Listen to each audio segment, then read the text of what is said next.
From the moment you were born, you didn't quite fit in. You couldn't explain it, but deep down you always knew something was different about you. You saw the world through a different lens, where others followed trends and sought validation. You were more concerned with truth. You questioned what others blindly accepted. You felt energy that others ignored. And for that, you were labeled as weird, too deep, too quiet, or even too intense. But the truth is, you were chosen. And because of that, society was never meant to fully embrace you. Being chosen isn't about ego. It's not about feeling superior. It's a calling, a divine purpose stitched into your spirit before you ever took your first breath. And with that calling comes a cost. One of the first costs is rejection, not just from individuals, but from the world system itself. Society is built on illusions, images, distractions, shallow connections. But chosen ones are wired for depth. They are spiritual disruptors, truth-tellers, light-bearers, and in a world that thrives on comfort and conformity, that kind of authenticity is threatening. So you find yourself being misunderstood constantly. You speak truth, and they say you're arrogant. You show love, and they take advantage. You choose solitude, and they say you're antisocial. You refuse to follow the crowd, and they call you rebellious. But all of this happens not because there's something wrong with you, but because your frequency is too high for their comfort. Your presence exposes what's fake. Your silence convicts. Your existence alone makes others question the shallow lives they've accepted. And society doesn't like being exposed. It would rather label you than look inward. It would rather push you to the margins than admit you were right all along. So from school to work to relationships, you walk through life with a sense of spiritual isolation. You may be in a room full of people, but you feel unseen. You may be surrounded by noise, but you feel unheard. And sometimes you wonder if maybe you're the problem, but you're not. You're the proof that something real still exists. Chosen ones are often rejected because they cannot be controlled. You think for yourself. You don't blindly accept what the media says, what tradition says, or even what popular opinion says. You test spirits. You seek wisdom. You follow your divine inner compass. And that terrifies those who are still asleep. Because most people don't want to wake up. They're comfortable living in illusions, but you've always craved something more. You've always known there was something beyond the surface, and that craving makes you a target. You'll notice that you trigger people without trying. Just your presence makes some people uncomfortable. You walk into a space and the atmosphere shifts. It's not because you're loud, it's because your spirit speaks before you open your mouth.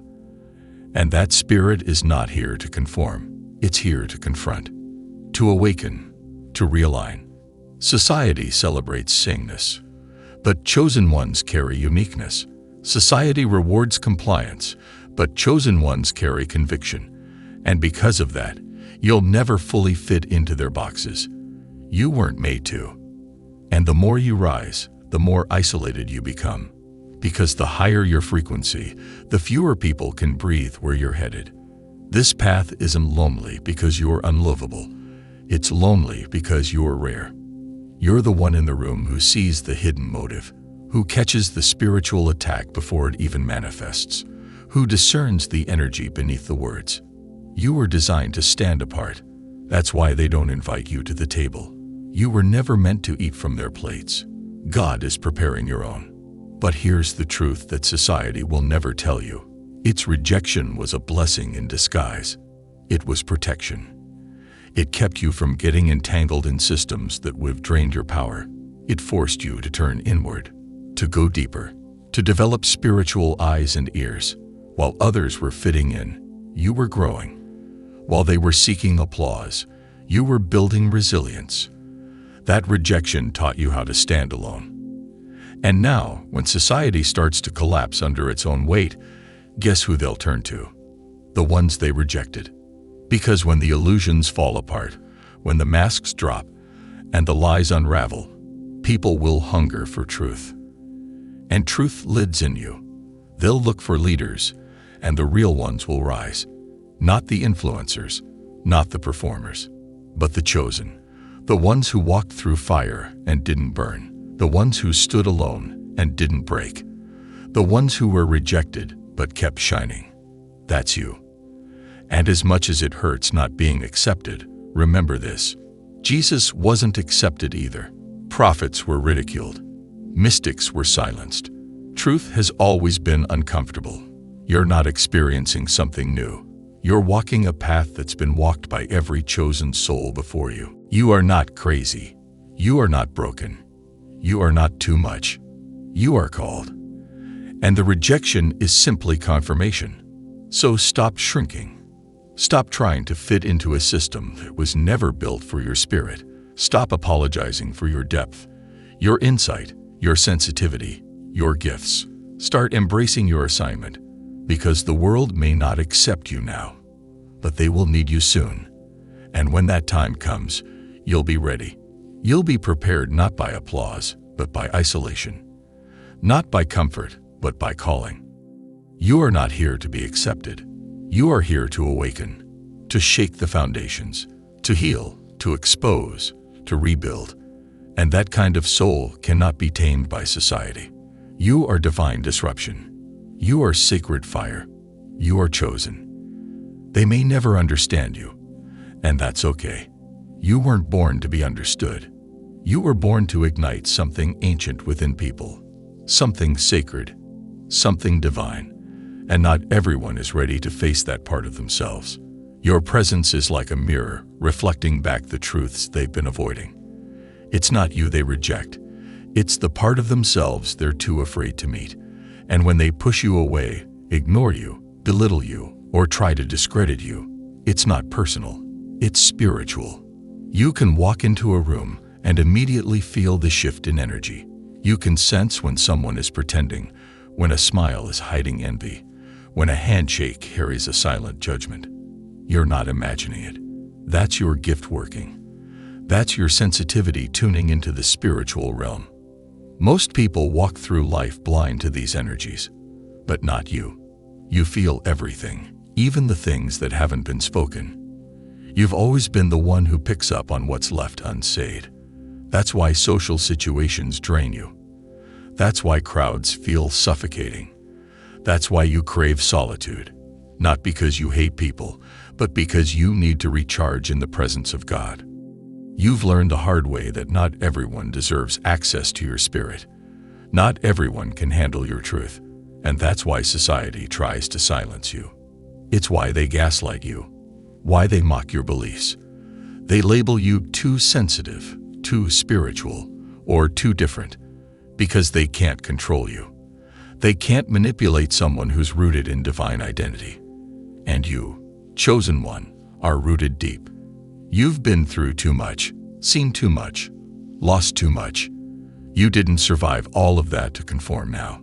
There's a fire in you that won't go out, even when they shut you out, even when they say you don't belong, even when they laugh at your dreams or roll their eyes when you speak.